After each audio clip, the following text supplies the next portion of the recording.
Hello friends, स्वागत है तमारू मारा किचन में। उनाळो आवे एटले बधाना ज घरे अथाणा बने छे। तो आपणे आजे केरीनुं खाटुं अथाणुं बनावीशुं, जेमां केरी कई लेवी, केटली लेवी अने तैयार अथाणा मसालामांथी केटलो मसालो नाखीने एकदम फटाफट आखुं वरस स्टोर करी शकाय तेवुं अथाणुं बनावीशुं। आखुं वरस लाल चटक रहेशे अने ऊपर फूग पण नहीं थाय अने एकदम लाल ज रहेशे। ते रीते अत्यारे लगभग बधा ज इंस्टंट अथाणा संभारनो ज उपयोग करे छे, पण आ अथाणा संभारनी रेसिपी मैं आगळ पहला आपेली छे, जे आखुं वरस तमे स्टोर करी शको अने गमे त्यारे अथाणुं बनाववुं होय त्यारे तेनो उपयोग करी शको। एकवार बनावीने आखुं वरस तमारे अथाणा बनावी शकाय। तो आज मसालामांथी केटली केरी लेवी, केटलो मसालो नाखवो अने तेल केटलुं नाखवो, केरी कई लेवी, ते बधी ज टिप्स साथे हूँ आजे अथाणुं बनावीश। अहीं मैं 1 किलो जेटली देशी केसर केरी जे आवे छे ते लीधी छे। एकदम लीली अने एकदम कड़क, सहेज पण ढीली के पछी सॉफ्ट न होवी जोईए। आ केरीने मैं सारा पाणीए धोई लीधी छे अने हवे तेने कोरी करी लई तेना एक सरखा जे तमे अथाणामां टुकड़ा करता हो ते प्रमाणमां टुकड़ा करी लेशुं। केरी त्या बने त्या सुधी अंदरथी सफेद निकळे तेवी लेवी, एकदम कड़क, सहेज पण पोची नहीं अने सहेज पण पाकी गेली न होवी जोईए। एकदम काची केरी ज लेवानी। देशी केरीनुं आ अथाणुं एकदम सरस बने छे। खाटुं अथाणुं बनाववामां बने त्या सुधी आ ज केरी लेवी। हवे तेना टुकड़ा करीने आपणे तेने पण एकवार फरीने धोई लेशुं, जेथी बधी चीकाश निकળી जाय अने चीरिया एकदम सरस एवा कोरा करी लेशुं। हवे चीरियाने कोरा करीने तेमां 4 चमची जेटલું આપણે મીઠું એડ કરીશું। મેં અહીં સાદું મીઠું લીધું છે, તમે આખું મીઠું પણ લઈ શકો ને જો સિંધવ મીઠું ખાતા હો તો બને ત્યાં સુધી અથાણા માટે નોર્મલ મીઠું લેવું। અને ઉપરથી 3 ચમચી જેટલો આપણે હળદર પાવડર રાખીશું। અથાણું સારું રહે તે માટે આપણે મીઠું અને હળદરનું પ્રમાણ વધારે રાખીશું। અને હવે હળદર ને મીઠામાં બધા જ ચીરિયાને આપણે એકદમ સરસ રીતે મિક્સ કરીને રગદોળી લઈશું। હાથથી કે ચમચાથી બરાબર ઉપર નીચે કરીને બધા જ ચીરિયામાં અને હળદર ને મીઠું લાગી જાય તે રીતે આપણે મિક્સ કરીશું। અને તેને અડધો કલાક માટે આપણે રેસ્ટ આપી દેશું। મીઠું થોડું ઓછું લાગે છે એટલે મેં થોડું વધારે એડ કર્યું છે।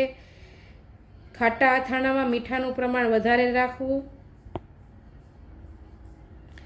અડધા કલાક પછી તમે જુઓ તો થોડું થોડું પાણી થવા લાગ્યું છે કેરીમાંથી। હવે તેને આપણે ઉપર નીચે આવી રીતે મિક્સ કરી લેશું। અને હવે કોટનના કપડાથી કે પછી જાળીદાર કપડાથી આવી રીતે ઢાંકીને મૂકી દેશું।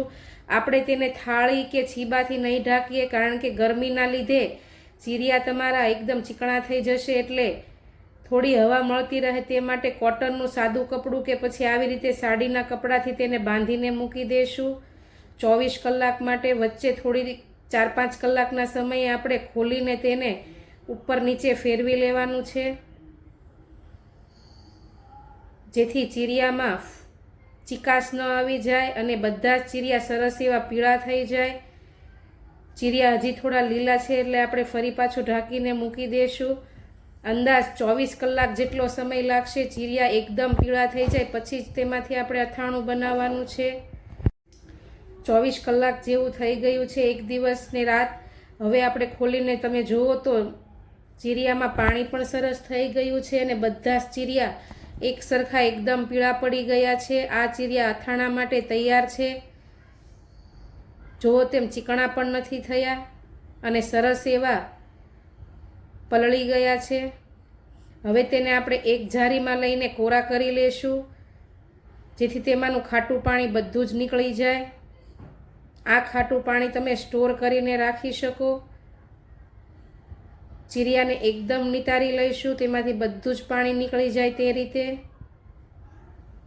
અને આ પાણીને આપણે એક પ્લાસ્ટિકની બોટલમાં ભરી લઈશું કે કાચની બોટલમાં। તમે આખું વરસ રાખી શકો, ગમે ત્યારે ગમે તે અથાણું બનાવવું હોય તો તેમાં ઉપયોગ કરી શકાય। આ પાણી આખું વરસ સારું રહે છે। તમે ગરમર, ગુંદા કે પછી કેવડાના અથાણામાં આ પાણીનો ઉપયોગ કરી શકો.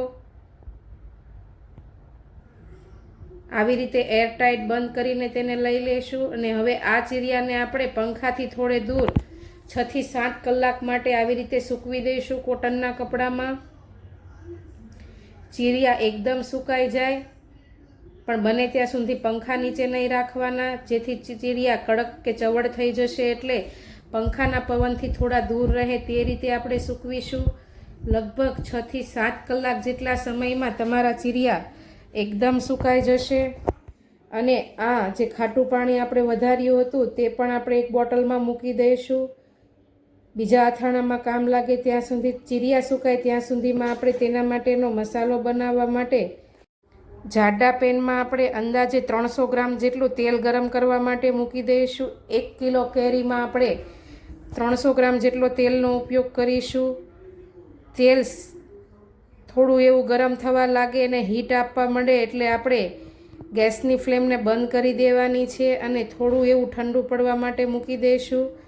તમે જુઓ તેમ આટલું જ ગરમ કરવાનું. અને હવે તેલ સહેજ એવું ઠંડુ થઈ જાય એટલે જે આપણે અથાણા સંભાર તૈયાર ઘરે બનાવ્યો હોય કે પછી બજારનો તૈયાર હોય તેનામાંથી આપણે 300 ગ્રામ જેટલો એટલે કે 1.5 કપ જેટલો આપણે અથાણા પ્રીમિક્સ લઈ લેશું. આ અથાણા પ્રીમિક્સની રેસીપી મેં આગળ આપેલી છે, જે તમે આખું વરસ સ્ટોર કરીને રાખી શકો. કે પછી બજારનો તૈયાર મસાલો હોય તો પણ તમે આવી જ રીતે આટલું તેલ ને આટલો મસાલો 1 કિલો કેરી પ્રમાણે એડ કરી શકો. મેં અહીં 300 ગ્રામ જેટલો અચાર સંભાર મસાલો લીધો છે. તમને જો અથાણામાં રસો વધારે ગમતો હોય તો તમે થોડો વધારે પણ એડ કરી શકો, પણ એટલા મસાલામાંથી અથાણામાં સરસ એવો ઘટ ટેક્સચર આવી જશે.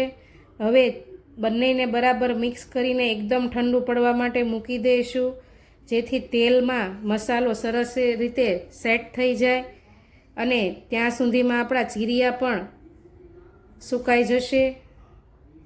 તમે જુઓ તેમ તેલ પણ ઉપર આવવા લાગ્યું છે. હવે તમે જુઓ તેમ ચીરિયા એકદમ સુકાઈ ગયા છે. આવી રીતે દબાવીએ તો સહેજ પણ પાણીના ડોટ્સ ન આવવા જોઈએ. તે રીતે એકદમ કોરા થઈ જાય ને તમે જુઓ તેમ ચીરિયા સોફ્ટ પણ એમનેમ જ છે. હવે તેને આપણે જે મસાલો અથાણા સંભાર તૈયાર કરીને રાખ્યો હતો તેમાં એડ કરી દઈશું અને બરાબર મિક્સ કરીશું. તમે જુઓ તેમ ચીરિયા પ્રમાણે મસાલો બરાબર છે, એકદમ રસાદાર અને ઘટ એવો કેરીનું ખાટું અથાણું બનીને તૈયાર થઈ ગયું છે. હવે તેને એરટાઈટ બોટલ કે પછી કાચની બરણીને બરાબર ધોઈ તડકે સૂકવીને સાફ કરીને લઈ લેશું અને તેમાં ચમચાથી થોડું થોડું અથાણું એડ કરી ઉપરથી દબાવતા જઈને આપણે આ અથાણું ભરવાનું છે, જેથી આખું વરસ તમારું અથાણું સારું રહે. આવી રીતે દબાવીને આપણે ભરી દઈશું, જેથી તેલ ઉપર આવી જાય અને ચીરિયા અંદર ડૂબી જાય. આવું ટેક્સચર રાખવાનું. જો તમને તેલ ઓછું લાગે તમે તો થોડું એવું ઉપરથી એડ કરી શકો, પણ લગભગ 1 કિલોમાં આટલું તેલ બરાબર જ છે. તેને આપણે એકદમ ટાઈટ પેક કરી લેશું તો તૈયાર છે એકદમ ટેસ્ટી અને લાલ ચટક ચટપટું ખાટી કેરીનું અથાણું. વિડીયો ગમી હોય તો લાઈક ને શેર જરૂરથી કરજો અને મારી રેસીપી જોતા હો ને ચેનલ ઉપર નવા હો તો ચેનલ સબસ્ક્રાઈબ કરવું ભૂલતા નહીં. તો ચાલો કાલે ફરી મળીશું નવી રેસીપી સાથે. ત્યાં સુધી આવજો. જય શ્રી કૃષ્ણ.